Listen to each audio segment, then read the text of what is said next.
Parlour থেকে একজন এসেছে ভেবলিকে সাজাতে। আজ ভেবলির বিয়ে। এর মধ্যে চম্পা ফোন করে মলিনার কাছে। সে আসছে কাগজপত্রে সই করাতে। সে যদি আজ নিজের কাজ হাসিল করতে না পারে তাহলে বরকে সে মেরে ফেলবে। মলিনা ভীষণ চিন্তিত হয়ে পড়ে। চম্পা এসে কি না কি করে। তখনই রাখি দরজার সামনে দাঁড়িয়ে বলতে থাকে, চিন্তা করো না জেঠিমা, চম্পার জন্য আমি ঠিক আছি। ও আসলে আমাকে বলো, আমি সবটা সামলে নেব। এদিকে মদন বাড়িতে চিরুনি তল্লাশি চালাচ্ছে, কোথায় গয়না রয়েছে। বন্ধন রাখিকে জানায়, ওই গয়না কোনোদিনও পাবে না তারা, এমন জায়গায় লুকানো আছে ভাবতেই পারবি না। এরপর বন্ধনকে বলা হয় শরবতের গ্লাসগুলো বরপক্ষের সামনে দিয়ে আসতে। রাখি তার দাদার এতগুলো নিতে কষ্ট হবে এই ভেবে নিজেও নিয়ে নেয়, কিন্তু যখনই বরের কাছে দিতে যাবে বরের গায়ে শরবতের গ্লাসটি পড়ে যায়। তার ধুতি পাঞ্জাবি ভিজে একাকার হয়। সাথে সাথে সে রাখির উপর বিরক্ত হয়ে যায় এবং রেগে বলতে থাকে, স্টুপিড কোথাকার। মলিনা সবটা সামলে নেওয়ার চেষ্টা করে, কষ্ট করে একটু চেঞ্জ করতে বলে। এদিকে বন্ধন বলে তার বোনকে কেন স্টুপিড বলছে, তার বোন পড়ালেখা জানে। বড় তখন রাখির পরীক্ষা নিতে শুরু করে দেয়। জাতীয় পাখির নাম কি, জাতীয় পশুর নাম কি, রাখি সবগুলোর উত্তর ঠিক করে দেয়। বন্ধনও তখন গল্প করে বলতে থাকে, দেখলেন তো আমার বোন স্টুপিড নয়। এবার রাখি বরকে প্রশ্ন করে। রাখি এমন প্রশ্ন করে বর তার উত্তরই জানতো না। রাখি তখন বলে, কি আমাকে স্টুপিড বলা, এখন কি অশিক্ষিত, আমাদের কাজের লোক বলা, নিজে কেমন দেখতে চোরের মতো বর। রাখিকে বাজে কথা বলায় বন্ধনও তখন আবারও উত্তর দেয়, ইয়ে তো কাজের লোক করছেন, আমরা কাজের লোক নই, আমরা হলাম। ঠিক তখনই মলিনা এসে বন্ধনের মুখ চেপে ধরে। বন্ধন যেন আর কোনো কথা না বলে, নিজের আসল পরিচয় না দেয়। মদনা মানবিকা এসে বরকে নিয়ে যায় চেঞ্জ করিয়ে নিয়ে আসার জন্য। এর মধ্যে চম্পা চামেলি দাস এসে হাজির, বরের হাতে ফুলের তোড়া দিয়ে শুভেচ্ছা জানায়। রাখি এবার বেশ খুশি হয়েছে, যেমন টোটকা তেমন দাওয়াই। তাদেরকে কাজের লোক বলা, না না, রাখি এবার আর সামনে যাচ্ছে না, সে তো এবার দূরে বসে মজা দেখবে। কিন্তু বন্ধন বলে, আমাদের পরিবারের লোকজন বল। রাখি তখন উত্তর দেয়, ছাড় তো দাদা, পরিবারের লোকজন, সবার সামনে কাজের লোক বানাচ্ছে, আবার পরিবারের লোকজন। এদিকে চম্পা তো আজ সই করিয়ে নিবে, না হলে বরকে সে এখানে গুলি করে মেরে ফেলবে। পাত্রীকে নিয়ে আসা হলে বরপক্ষ দেখতে পায় পাত্রীর গায়ে তেমন কোনো গয়নাই নেই, যেগুলো তারা দেওয়ার কথা বলেছিল। এখন তারা আর বিয়েতে রাজি হচ্ছে না, পাত্রকে নিয়ে তারা চলে যাবে। কিন্তু চম্পা তাদেরকে বাধা দেয়, বিয়ে তো করেই যেতে হবে, বিয়ে না করে যেতে চাইলে লাশ হয়ে যেতে হবে। তাড়াতাড়ি বিয়েটা সম্পন্ন করতে বলে চম্পা, কারণ তাকে তাড়াতাড়ি করে এই বাড়িটা দখল নিতে হবে। চম্পার পিস্তলের গুলির ভয়ে তাড়াতাড়ি করে বিয়েটা সম্পন্ন করে বরপক্ষ। সিঁদুরদানও কমপ্লিট হয়ে যায়। এর মধ্যে চম্পা মলিনাকে তাড়াতাড়ি করে টিপ ছাপ দিতে বলে। মলিনাও তখন টিপ ছাপ দিয়ে দেয়, কিন্তু অমরেশের তো সিগনেচার লাগবে। চম্পা তখন জানায় হসপিটালে তারা গিয়েছিল, ওখানে গিয়ে তারা যা করার করে এসেছে, টিপ ছাপও দিয়ে এসেছে। এবার বন্ধনের পালা, বন্ধনের ছাপটা হলেই হয়ে যায়। বন্ধন টের পেয়ে রাখিকে নিয়ে পালাতে গেলে চম্পারা বন্ধনকে ধরে ফেলে। বন্ধন কিছুতেই তার আঙ্গুলের ছাপ দিতে রাজি হচ্ছিল না, কিন্তু চম্পা জানিয়ে দেয় যদি বন্ধনে এখন আঙ্গুলের ছাপ না দেয়, এই টিপসই না করে, তাহলে বরকে এখানে গুলি করে মেরে ফেলবে।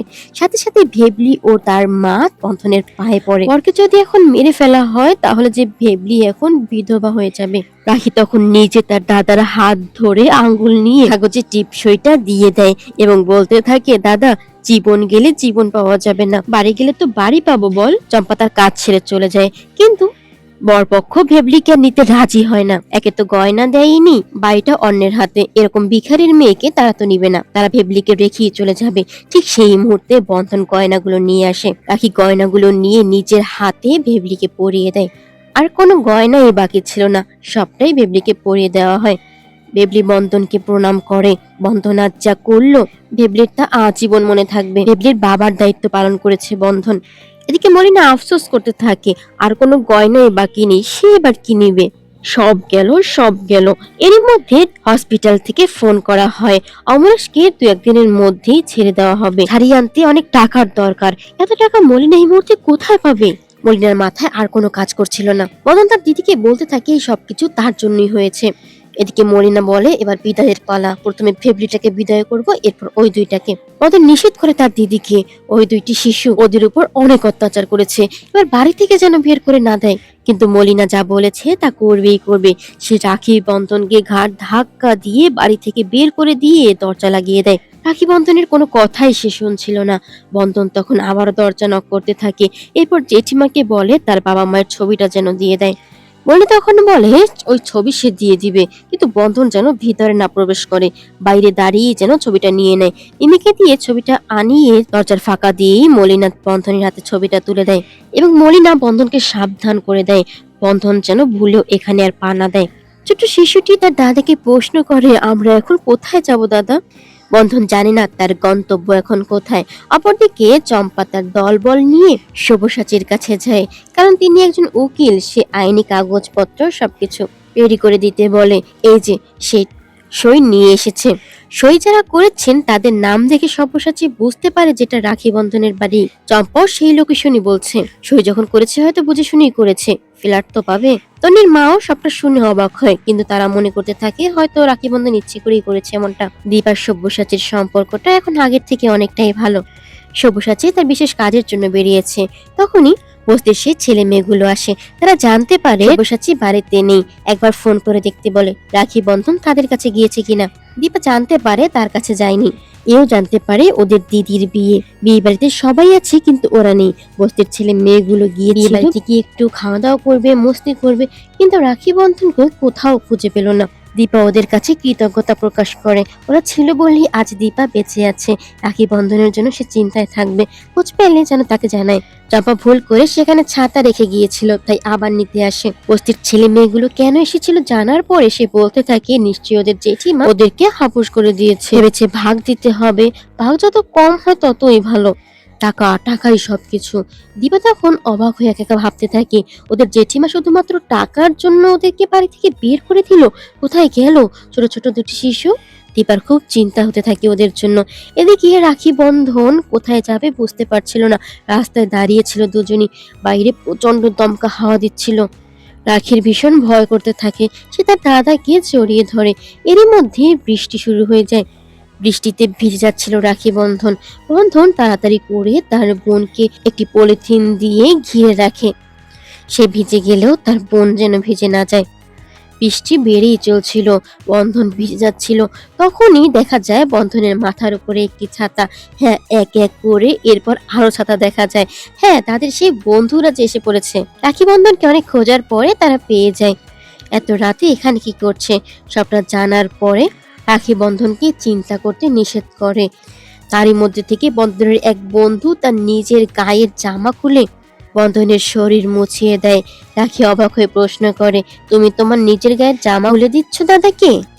বন্ধনের মাথার শরীর মুছিয়ে দেওয়ার চেষ্টা করে। এবার রাখি বন্ধনকে তাদের সাথে যেতে বলে। আপাতত মাথার একটি ছাদের তো দরকার, কোনো কিন্তু করা যাবে না। তারা রাখি বন্ধনকে নিয়ে যায় এক বুড়োর রুমে, যিনি কিনা একসময় মিলিটারিতে চাকরি করতেন, এখন এদিকে সেদিকে ঘুরে বেড়ান। চাবিটা ওদের কাছেই রাখা আছে, সেই 5-6 বছর আগে গিয়েছে, এখন আর আসবে বলে মনে হয় না। আর আসলেও কবে আসবে তার কোনো ঠিক নেই। ওরা রাখি বন্ধনের জন্য খাবারের ব্যবস্থা করে নিয়ে আসে। রাখি নিজের হাতে তার দাদাগুলোকে খাইয়ে দেয় এবং নিজেও খেয়ে নেয়। সবই তো হলো, কিন্তু দাদা আমার বই ব্যাগ ওগুলো না হলে আমি স্কুলে কি করে যাব? চিন্তা করিস না বোন, ওগুলো আমি ঠিক নিয়ে আসবো। রাখি বন্ধনকে ঘুমাতে বলে ওরা চলে যায়।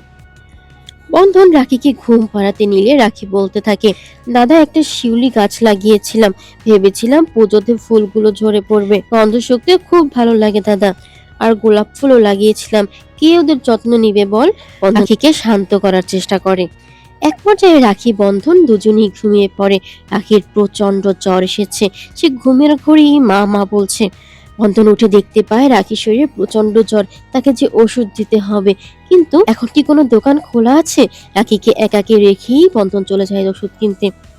ভিডিওগুলো পেতে চ্যানেলটি সাবস্ক্রাইব করে রাখুন, লাইক কমেন্ট করতে ভুলবেন না। সকলকে অসংখ্য ধন্যবাদ।